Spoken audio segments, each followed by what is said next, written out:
Welcome to Sangeeta kitchen. Sangeeta কিচেনে আপনাদের সামনে আরেকটি সহজ রেসিপি নিয়ে হাজির হয়েছি। সেটা হচ্ছে ভোলা মাছের পাতলা ঝোল। এই দেখুন, এগুলো হচ্ছে মধু ভোলা বলে, বড় সাইজের ভোলা।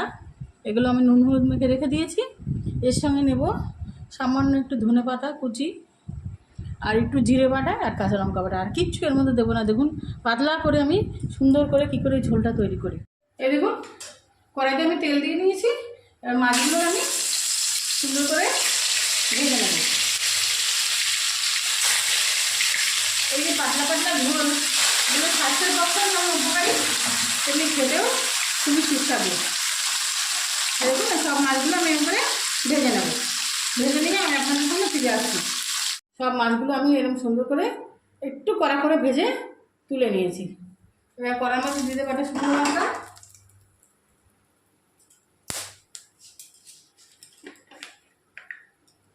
আর সামান্য একটু কালো জিরে।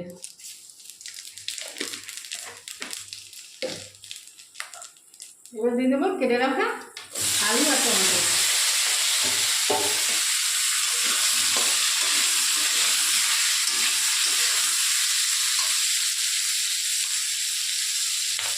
দিয়ে দেবো পরিমাণ মতো হলুদ,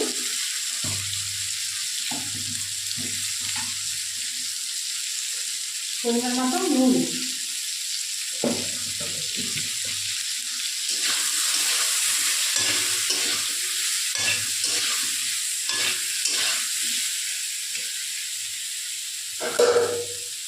এবার দিয়ে দেবো জিরে বেটে রেখেছি আমি খুব মিহি করে, 1 চামচ জিরে আর 1 চামচ লঙ্কা, কাঁচা লঙ্কা।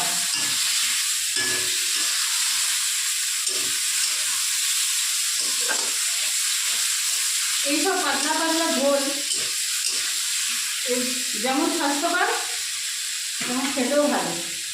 এবার মশলাটা একটু কষিয়ে নিচ্ছি।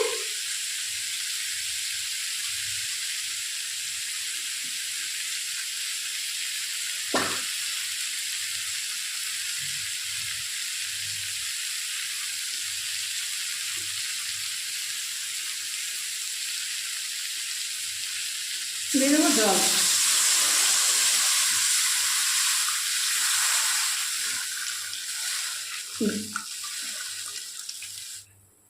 ঝোলটা খুব জোরে জাল দিয়ে ফুটিয়ে নেব। ফুটিয়ে নিয়ে আপনাদের সামনে ফিরে আসছি।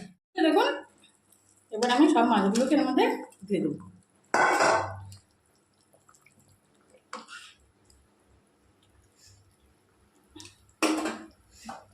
এবার এর মধ্যে দিয়ে দেবো ধনে পাতা। এটা হচ্ছে বিলেতি ধনে পাতা, এর মধ্যে দিয়ে দেবো। এবার আরও 5 মিনিট আমি ঝোলটাকে ফুটিয়ে নিচ্ছি। দেখুন, একদম সুন্দর করে ঝোলটা ঝোল আছে, কিন্তু মানে পাতলা ঝোল।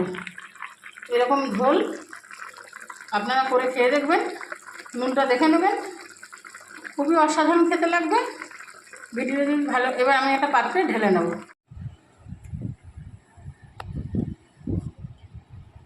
দেখুন, আমি একটা পাত্রে নামিয়ে নিয়েছি। এরকম জিরে বাটা দিয়ে এরকম বড় ভোলা মাছের পাতলা ঝোল করে খেয়ে দেখবেন।